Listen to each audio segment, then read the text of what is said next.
Hello, my hosts. VTubers are great.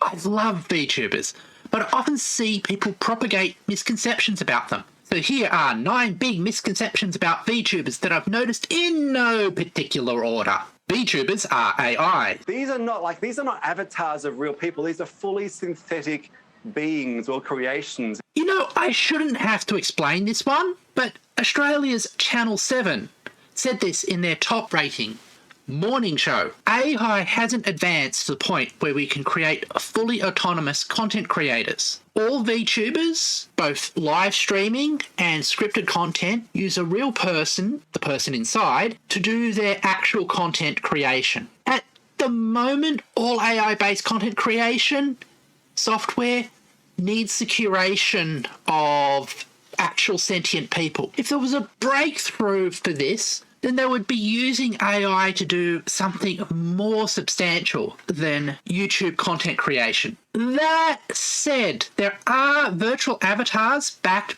in part by AI. AliMe Avatar is basically an AI-powered advertising avatar, though it doesn't have the interactivity that you would expect from a live streamer. And honestly, I think it's actually a whole lot of scripts plugged together with good marketing. VTubers are all Japanese. Virtual YouTubers over there in Japan are growing in influence.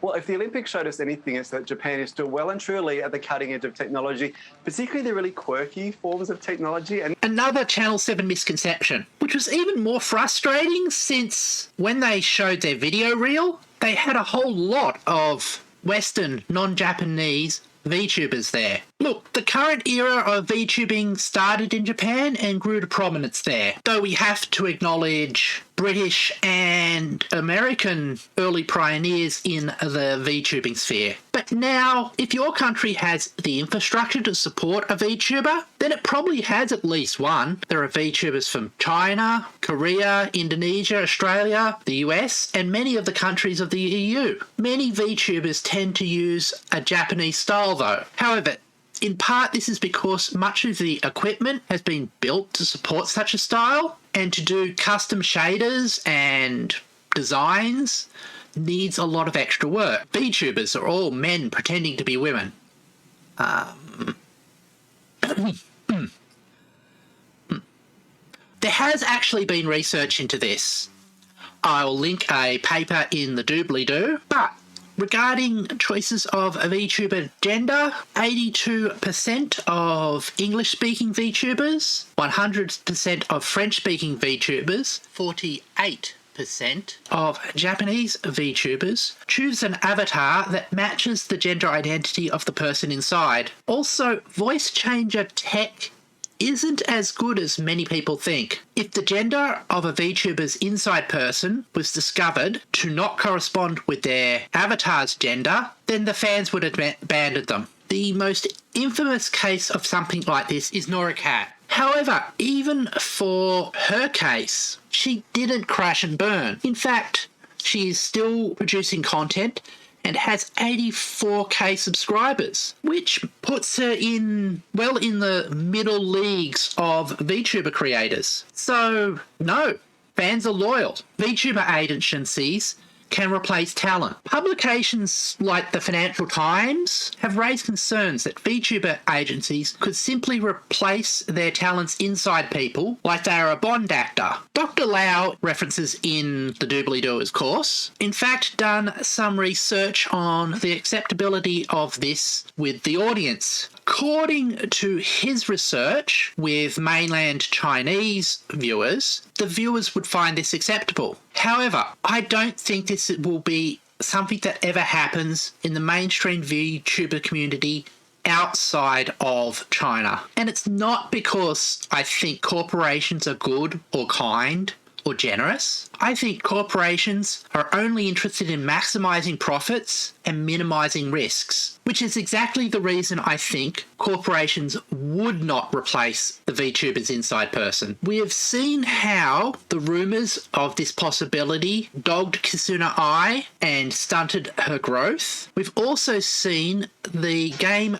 Club project completely implode after this was attempted. Anybody who's watching the industry, as the corporate leaders would be, would know that this is a self-destructive maneuver. Even within Chinese mainland, we've had cases like ASOL. It did not fly well. I don't think corporations would even risk replacing a VTuber's inside person when it is far easier to graduate a VTuber and employ another one who is targeting a similar niche. VTubers all have high-pitched voices. This one is sort of right. Yes, female Japanese VTubers have high-pitched voices. However, the average female pitch in Japanese is a lot higher than the average English-speaking pitch. Yes, a lot of VTubers have high-pitched voices, but a lot of it is because a lot of VTubers are Japanese. When we come to the Western side of the industry, is a greater variation in pitches. Also,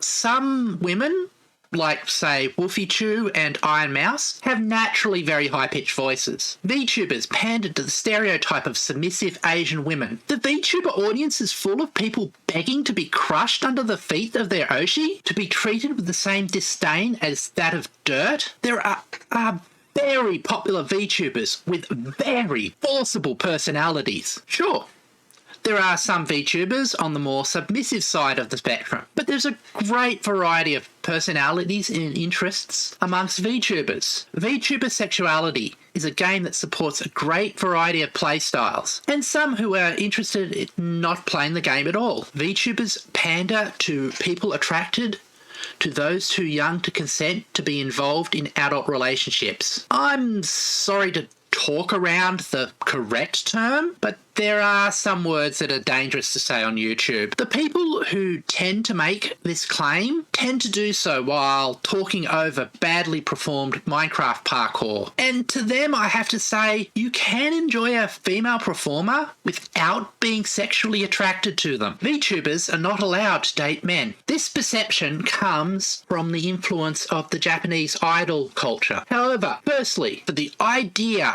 that performers are not allowed to have relationships in order to foster parasocial desires is not just a Japanese thing. For example, Dolly Parton was told to hide the fact that she was married, and this also happens with boy bands. Also, even with the actual idols, in January 2016, Judge Kotsuyahara Sensei ruled that the Japanese constitution made the idol contract that forbids having a boyfriend invalid. So even if there was such a prohibition in VTuber contracts, they would no longer be legal. However, it's not even the case. In Niji Sanji, they regularly have collabs and interactions between them, men and women performers. Even in HoloLive, which is the most idol-like corporation, there have been cross-gender collabs. We have been told by the talents that they have no restrictions on dating, other than they are not permitted to date management, which is a common restriction to avoid sexual harassment. However, there has been some pushback from fans of some VTubers about their interactions with men. However, notably, there also has been pushback for male VTubers from the other side. Thank you for watching this presentation. If you enjoyed this, please consider subscribing for all sorts of content.